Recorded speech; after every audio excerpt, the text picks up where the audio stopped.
What we've witnessed President Trump accomplish over the last few days has been nothing short of remarkable. We are now 3.5 years into the war between Russia and Ukraine, a brutal conflict that has claimed hundreds of thousands of Russian and Ukrainian lives and cost trillions of dollars. The weakness and incompetence of Joe Biden foolishly allowed the killing to start in the first place. Until President Trump returned to office in January, the bloody and broken Biden status quo was to endlessly force American taxpayers to fund Ukraine no matter the cost, no matter how long it takes, and no matter how many lives were lost. There is no denying that Biden's America Last foreign policy moved the world further away from peace.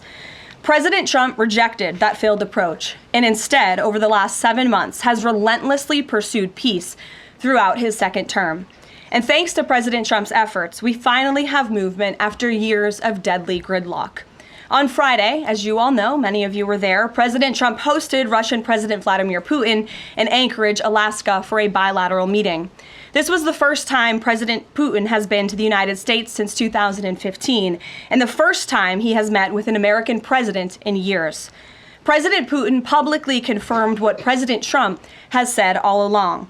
The war between Russia and Ukraine never would have started in the first place if President Trump were in office. This was always obvious to any person with a shred of common sense. Just look at what took place during the last 4 administrations. Under George W. Bush, Russia invaded Georgia. Under Barack Obama, Russia took Crimea. Under Joe Biden, Russia invaded Ukraine. But under President Trump, Russia did not invade nor take anything. President Trump is the only president this century, Republican or Democrat, who has held Russia in check and ensured peace in Europe. That's because Russia has always greatly respected President Trump and his peace through strength foreign policy approach. But overall, the bilateral talks in Alaska were very productive, and multiple key points were agreed to between the two leaders that truly opened up the door for Phase 2 discussions, which took place yesterday here at the White House. Within 48 hours of that meeting in Anchorage, I may add. As you all know, there were many European leaders here, as well as Ukrainian President Zelenskyy. They all traveled here to meet with President Trump to maintain the momentum and work toward a lasting peace. Across the board, every leader credited President Trump for his decisive leadership that has reignited the dialogue in hopes of finally bringing this war to a peaceful conclusion. 2 quotes in particular capture the progress that was made and the optimism moving forward.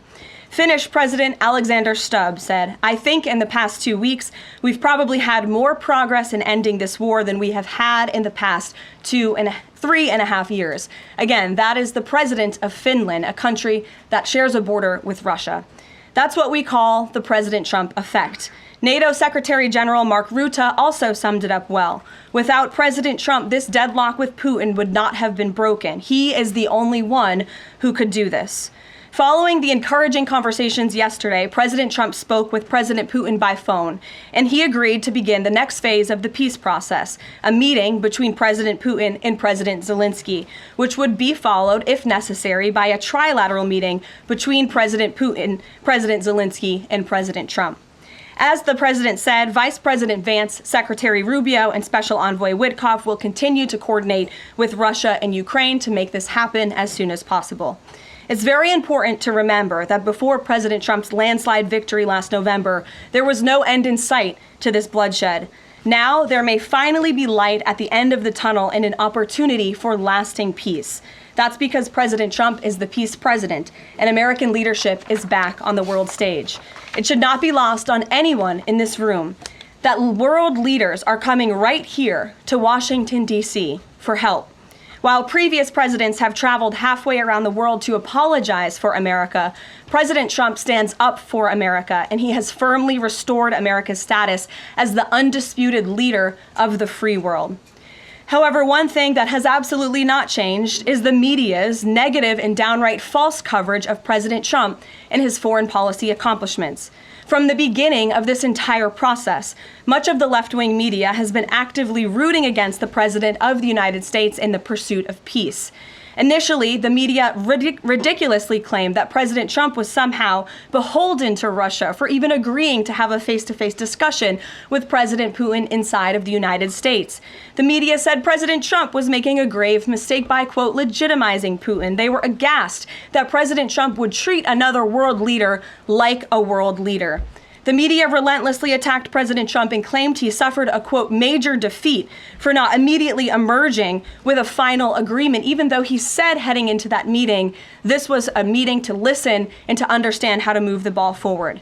All weekend following those historic U.S.-Russia bilateral talks, we listened to clueless pundits on television trying but failing to claim that the president had failed. The so-called experts in the foreign policy establishment, whose record is nothing but endless wars, trillions of wasted taxpayer dollars, and dead Americans, have the nerve to try and lecture President Trump, who has solved 7 global conflicts in 7 months, about peace. This is the same president, by the way, who brokered the Abraham Accords in his first term, on top of more than half a dozen other peace deals this year alone, as I just said. We also saw yesterday the president of Ukraine and all of the other major leaders of Europe fly across the Atlantic Ocean to meet President Trump at the White House because of the progress that was made, and that, if you ask the media, failed meeting, but it was not. It was highly productive and it was successful. This is why Americans' trust in the mass media is at a lowest point in more than 5 decades. Diplomacy is a delicate process, and instead of reporting the facts about what is happening here at this White House and what is happening between this president and other leaders around the world, many outlets in this room continue to try to actively undermine the president and sabotage the efforts towards peace. That is why I felt the need to set the record straight. In other news, on the home front, President Trump's efforts to make D.C. safe again are working. There have been a total of 465 arrests since the start of this operation on Thursday, August 7th. Last night, there were a total of 52 arrests, including the arrest of an illegal alien MS-13 gang member with convictions for DWI and drug possession. Thanks to President Trump's leadership and the outstanding work of both federal and local law enforcement, dangerous gang members like the one picked up last night will not be allowed on the streets of our nation's capital. Other arrests last night included assault with a deadly weapon for stabbing, parole violation for robbery, murder, outstanding warrant for attempted murder, assault on federal law enforcement officer, and felony assault.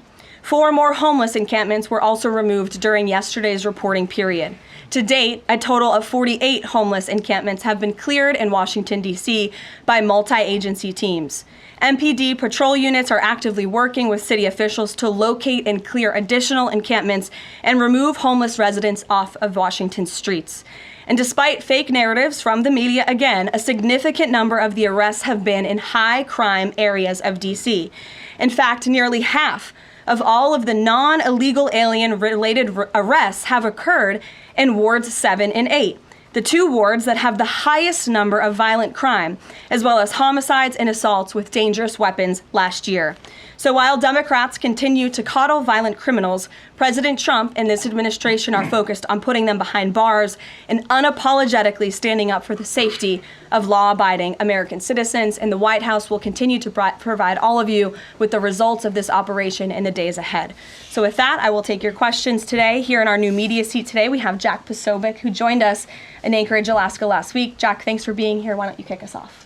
Karoline, thanks so much. So a couple of questions regarding the status of these peace talks. Obviously, we saw the president and President Putin there in Anchorage. We saw the world leaders here yesterday with this summit. We've heard phrases like coalition of the willing. We've also heard Article 5-like guarantees. When it comes to the security guarantees, what is the current status of that? I know the president earlier today mentioned boots on the ground would be UK, France, Germany possibly, but unequivocally said no U.S. troops on the ground, but U.S. coordination. Can you elaborate on that, and what would the red lines be? Sure. Well, you got to the heart of what I was going to say to all of you today on security guarantees, which is the president has definitively stated U.S. boots will not be on the ground in Ukraine, but we can certainly help in the coordination and perhaps provide other means of security guarantees to our European allies. The president understands security guarantees are crucially important to ensure a lasting peace, and he has directed his national security team to coordinate with our friends in Europe and also to continue to cooperate and discuss these matters with Ukraine and Russia as well. Karoline, now, have the Russians responded at all? I know we spoke with President Putin last night. What has been their response? Because we've heard some reports from the Kremlin and others saying they're unequivocally against NATO troops on the ground. Well, look, the president continues to have these conversations with both leaders. Those conversations took place in Anchorage, Alaska, again yesterday with the Europeans and President Zelenskyy, and he has directed his team to come up with a framework for these security guarantees that can be acceptable to help ensure a lasting peace and end this war. And then just last question real quick on this. Regarding some of the funding, we're hearing questions about another round of weapon sales or possibly a round of U.S. purchases of Ukrainian drones. Will that money be funded by the U.S. taxpayers? Are we finally going to see an end to the U.S. taxpayer-funded, seemingly endless mandate for these foreign wars? Well, the president is very sensitive to the needs of the American taxpayer, and immediately upon entering office back in January, he made it very clear that we're not going to continue writing blank checks to fund a war very far away, which is why he came up with the very creative solution to have NATO purchase American weaponry, because it is the best in the world, and then to backfill the needs of the Ukrainian army and the Ukrainian people and their military. So that's the solution the president has came up with. We'll continue to see that forward. As for any additional sales, I'll have to defer you to the Department of Defense. Thanks so much. Thanks, Jack. Kelly. What has President Trump learned that tells him that Vladimir Putin would be willing to make a deal for him, for President Trump? Well, the president has learned a lot, which is part of the reason he opened up this dialogue. The previous administration, who oversaw the beginning of this war, refused to talk. And President Trump has always said, in order to learn, in order to move the ball forward with diplomacy and towards peace, you have to have open dialogue. And so that's why the president has had several conversations by phone and, of course, an in-person meeting last Friday with President Putin. He also has talked to President Zelenskyy dozens of times, had him here at the White House yesterday, and he's understanding what both sides want, what both sides are going to have to give up. And he has always said, in order to get a good deal, both sides are going to have to walk away a little bit unhappy. So he continues to learn a lot throughout these conversations, which is why we've seen progress from both sides. And I would also just add, when it comes to learning and moving the ball forward, look at how both Russia and Ukraine have actually talked directly for the first time in many years, thanks to the efforts of this president and this administration. Specifically for President Trump, though, what do you think Putin's motivation is to try to do something for President Trump, as opposed to just resolving the conflict? I think, as I just spoke to in my opening remarks, Kelly, Russia and all countries around this world actually respect the United States again. And the president is using the might of American strength to demand that respect from our allies, our friends, our adversaries all around the world. And we've seen that not just lead to progress with Russia and Ukraine, but also we've seen it in the closing of 7 global conflicts around the world as well. We've seen it with the release of hostages in Gaza. You've seen it with the end of the conflict between India and Pakistan, which could have resulted in a nuclear war if we had not had a president who believed in the strength and the leverage that comes with the job of being the President of the United States of America. Rachel. Thanks, Karoline. Heading into Alaska, a lot of the focus in the talk was on this trilateral meeting between these 3 leaders. Can you explain how this went from a trilateral meeting involving President Trump to now the focus being on this bilateral meeting without the president first? Well, look, the president has spoken to both leaders about this, and both leaders have expressed a willingness to sit down with each other. And so our national security team will help both countries do that. Ultimately, the president has always said that there are areas of disagreement in this war that will have to be discussed and decided upon by these 2 countries. And so he wants these 2 countries to engage in direct diplomacy. He's said that from the very beginning, which is why he's agreeable to the idea of having President Zelenskyy and President Putin get together. And I understand accommodations for that meeting are underway. As soon as we hear more details, we'll be sure to let all of you know. And just a quick follow-up. We know as of right now there is no ceasefire in place. We've seen Russia continue its attacks on Ukraine. What indications is the president getting from Putin that he wants to have this meeting with Zelenskyy soon? Because he spoke to him directly yesterday. And he expressed that Haley, sooner rather than later. He spoke to that directly yesterday, and the president put that in his statement that he gave to all of you, the news media, knowing you'd be asking following that conversation in the effort of transparency. Haley. Hey, thanks, Caroline. You made clear no U.S. boots on the ground. Is the president considering U.S. boots in the air as a form of a security guarantee? Look, that was something the president mentioned on his interview this morning. It is an option and a possibility. I won't certainly rule out anything as far as military options that the president has at his disposal. I'll let him do that. I can tell you he's definitively ruled out boots on the ground. Sure. Thanks, Caroline. Just about the possible venue for the talks. Can you confirm that Putin suggested Moscow as a venue for the bilateral talks? And if so, doesn't that indicate that Putin is perhaps not serious about this, that he's suggesting a venue that there's no way that Zelenskyy is going to go to?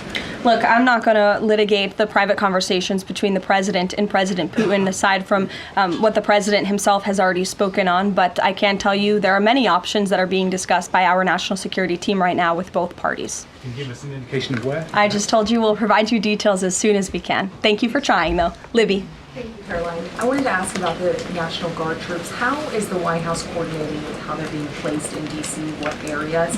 And then also, how long should people here in the district anticipate the National Guard to be on the ground patrolling the streets?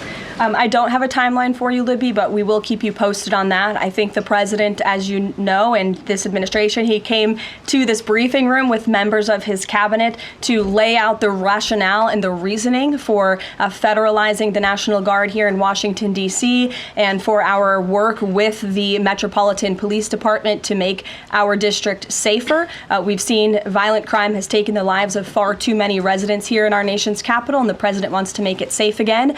And as for the coordination efforts, this interagency team is meeting and talking daily. In fact, there's a meeting taking place right now in the West Wing with members of the interagency task force to continue to discuss not just the National Guard deployment, but also how we can continue to remove public safety threats off of the streets of Washington, which, as the numbers I just showed you prove, they are doing every single night. I will just reiterate, 465 total arrests and counting since the start of this operation. I believe 11 or 12 days ago, I'll have to check the calendar, but those are pretty remarkable results. If not for this task force and their high level of coordination and the leadership of this president, there would have been 465 more violent criminals on the streets of this capital that you all live in every day. So I think we should all be very grateful for that. Stephen. Thank you, Caroline. 3 questions about the D.C. crackdown. Sure.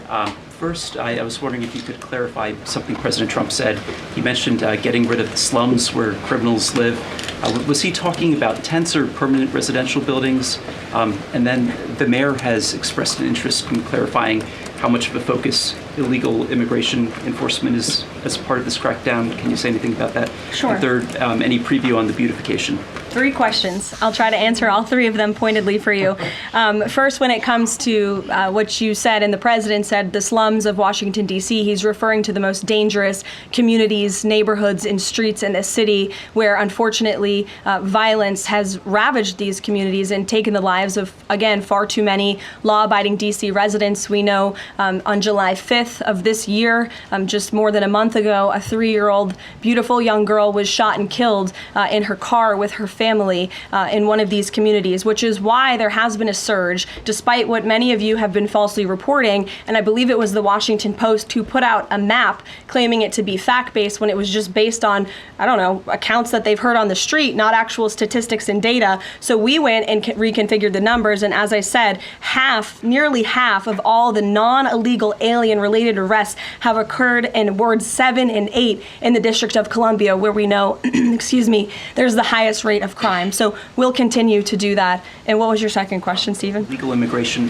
how much of a focus that is? Yeah, look, I mean, the focus is to make D.C. safe and beautiful and to remove public safety threats and violent criminals from our streets. If federal law enforcement, with the help of the Metropolitan Police Department, come across illegal aliens, of course, we are going to abide by this administration's policy of law and order, and we are going to remove illegal criminals from our nation's capital.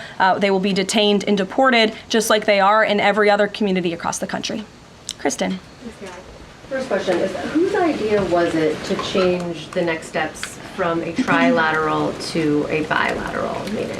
It was an idea that evolved in the course of the president's conversations with both President Putin, President Zelenskyy, and the European leaders yesterday. And as you saw, Kristen, with all of those European leaders leaving the White House, including the NATO Secretary General, they all agreed that this is a great first step. And it's a good thing that these two leaders are going to be sitting down together, and the president expects that to happen. And how long is Trump willing to wait and operate in good faith for Putin to actually arrange a meeting before he intervenes? Look, the president has put tremendous public pressure to bring this war to a close. He's taken actions, as you've seen, sanctions on India and other actions as well. He's made himself very clear that he wants to see this war end, and he has scoffed at the ideas of others that have been raised that we should wait another month before any meeting takes place. The president wants to move, and he wants to bring this war to an end as quickly as possible. Just a clarification on something you said earlier about Putin agreeing to the meeting. The Kremlin seemed to indicate that Putin did not firmly agree to a bilateral. Did he agree to have a sit-down with just Zelenskyy on the phone? I can assure you that the United States government and the Trump administration is working with both Russia and Ukraine to make that bilateral happen as we speak. Sean. Hey, if the point is to get everybody on the same page, why wouldn't Trump just take the call from Putin while the other leaders were in the room? He said it would be disrespectful to do that. But why is it disrespectful? With all due respect, only a reporter from the New York Times would ask a question like that, Sean. The president met with all of these European leaders at the White House 48 hours after sitting down with President Putin on American soil. In fact, there was so much progress in the readout that was given to these European leaders immediately following his meeting with President Putin that every single one of them got on a plane 48 hours later and flew to the United States of America. And if I could just read for all of you some of the statements from those European leaders yesterday, you had President Zelenskyy himself saying it was a very good conversation. It was really good. We spoke about very sensitive points. The Secretary General, Mark Rutte, it was the president, only because of the president, that this deadlock was broken, but with President Putin by starting a dialogue. So these leaders, who this war is in their backyard, are very grateful that the president took that call and that he was there to provide them with a readout of Russia's thinking on this, something that was not done by the previous administration at all. Catherine. Thank you.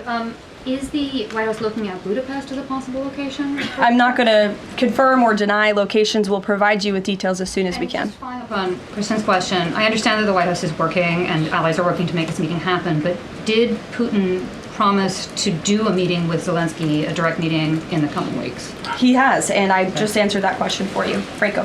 Thanks. I just want to clarify. So you are saying that President Trump is considering U.S. pilots and U.S. aircraft potentially supporting European or Ukrainian forces? The president spoke to that himself this morning when he called into Fox and Friends, and I would defer you to his answer. You can read it directly yourself. In addition, can I ask, no boots on the ground, Steve Witkoff's talking about Article 5-like security guarantees. Can you talk about what other Article 5-like security guarantees that are being considered if it's not boots on the ground? These are very sensitive diplomatic discussions that are currently taking place literally as we speak. So I will leave it to the national security team, and I'll leave it to the president to have those private discussions with these leaders as we try to bring this war to an end. And can I ask one Mary more? Margaret, go ahead. Thanks, Caroline. Two questions, if that's okay. So on these meetings, I know you said that the trilateral will take place if necessary. Do you think that we might not need the trilateral and that Zelenskyy and Putin might come to this conclusion on their own? And then as a follow-up, I know the president said on Fox News this morning that he's partially seeking peace in order to get to heaven. Was he joking, or is there spiritual motivation behind his peace deals here? I think the president was serious. I think the president wants to get to heaven, as I hope we all do in this room as well. Annie. Thanks, Caroline. I'm just shifting gears to the Department of Justice for a minute. Can you walk us through why another deputy FBI director was named? Does Trump have any displeasure with how the FBI has been being run to date?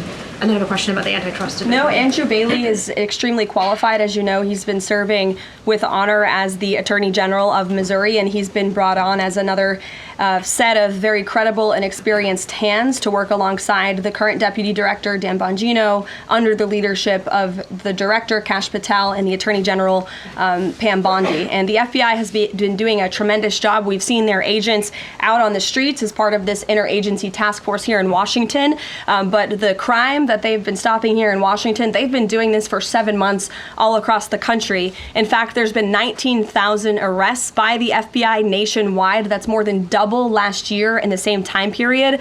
Of those, 1,600 arrests were for violent crimes against children. 4,000 child victims have been rescued by this FBI under this current leadership. 1,000 arrests from investigations of foreign terrorist organizations. There's been 1,500 kilos of fentanyl seized. 6,300 kilos of meth have been seized, and 3 of the top 10 most wanted have been arrested so far. Not a single one of the individuals on the top 10 most wanted list were arrested under the previous administration. We've arrested 3 in 7 months. So when you're actually working and enforcing law and order, you need all hands on deck. And so we look forward to welcoming Andrew Bailey to this new post. Jackie. I have a quick question about Roger Alfred, who's a former DOJ official. He gave a speech in Aspen yesterday where he said that senior DOJ aides are cutting deals with favored lobbyists. I'm wondering if the president has any concerns at all with the way the antitrust division is working. I have no idea who that individual is. I don't know why he made those comments. I don't know what basis he's making those comments on. My instinct tells me it's not true, but we will definitely look into them and I'll get you a response. Thank you, Caroline. Jackie. Thanks, Caroline. Since the president often says that this war would not have started if he were in office, and True. and Putin confirmed that. It's true. Do you accept that as true? The European leaders do.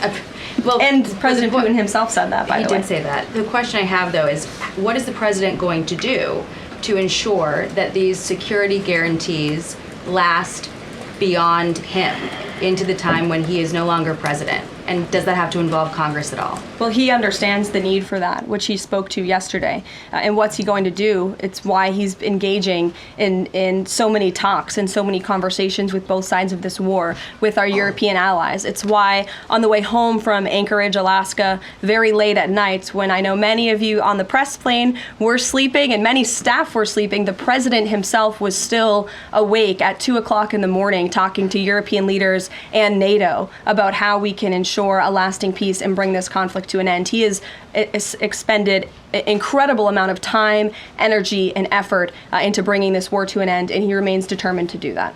Also, can Go I ask ahead. you about the Go ahead. Thank you, Caroline. DC crime? Sure, Jake, and then to your right. All right. Thank you, Caroline.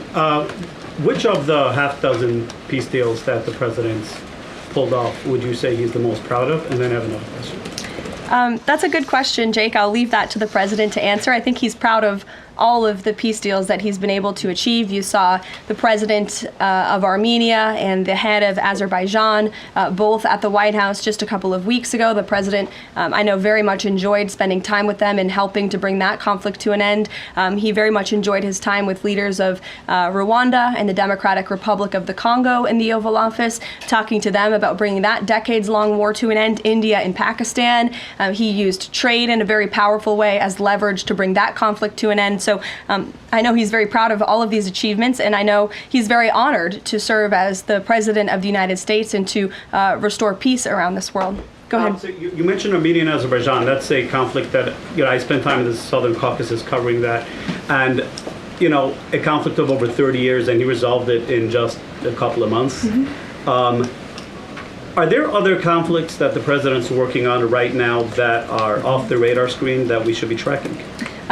In fact, there are many. The State Department is always working around the clock under the leadership of Secretary Rubio and keeping the president apprised of conflicts that are bubbling up all over the world. But of course, as you all know, as we've talked a lot about in this briefing, he's spending a lot of time right now on ending this war in Russia-Ukraine, and of course the conflict in Israel and Gaza, which he wants to see come to a close as well. Sure, go ahead. So the president says that he's starting a movement to eliminate mail-in voting, but states administer elections, not federal federal authorities. So can you provide any more details about how the White House plans to eliminate that?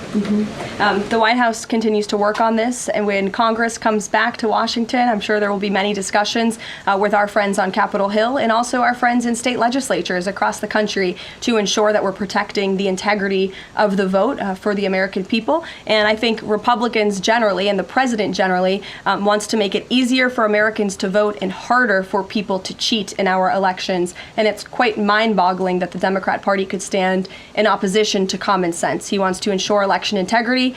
There were great efforts that were made in 2024. I won't get ahead of myself for Hatch Act reasons to get ahead for the next election, but I can assure you this is a priority for the president. Go ahead. If I could just follow up on your comments about Gaza. Sure. There was a ceasefire proposal put forward by both Qatar and Egypt. Hamas accepted it on Monday. Israel has yet to officially weigh in. I'm wondering if the U.S. was at all involved in it, if it's supportive of it, and whether or not the president believes Israel should accept it. I don't think it's a coincidence that Hamas accepted this proposal after the President of the United States posted a very strong statement about this conflict on Truth Social yesterday. I would refer you back to that statement. As for this proposal that Hamas has now accepted, the United States continues to discuss it, and I'll let the President weigh in on it definitively. You're welcome. Sure. Caroline, can you describe the President's perspective on taking a stake in Intel in exchange for federal grants? And is this are we expecting to see the White House make similar arrangements with other semiconductor companies and manufacturing companies? Well, the president, he's been very clear about the need to reshore manufacturing that's critical to our national and economic security. That is especially in regards to chips and semiconductors, which is why the president has initiated the Commerce Department to conduct a study on semiconductors, a Section 232 investigation, so we can ultimately implement tariffs. And it's why our export license requirements remain in place as well. As for this 10% government stake deal, the Department of Commerce continues to work on it. I know Secretary Lutnick is working on it and ironing out the details, but the president wants to put America's needs first, both from a national security and economic perspective. And it's a creative idea that has never been done before to ensure that we're both reshoring these critical supply chains while also gaining something of it for the American taxpayer. You're welcome. Emily. Thanks, Caroline. I wanted to ask about the 3 U.S. warships that are being sent to Venezuela, and there's 4,000 Marines on board. Are you looking at possibility of boots on the ground there? What I will say with respect to Venezuela, President Trump has been very clear and consistent. He's prepared to use every element of American power to stop drugs from flooding into our country and to bring those responsible to justice. The Maduro regime is not the legitimate government of Venezuela. It is a narco-terror cartel. In Maduro, it is the view of this administration, is not a legitimate president. He is a fugitive head of this cartel who has been indicted in the United States for trafficking drugs into the country. And with that, I will leave you all, and we will see you later, if not tomorrow, and I look forward to taking more of your questions. Thank you. Thanks, Caroline.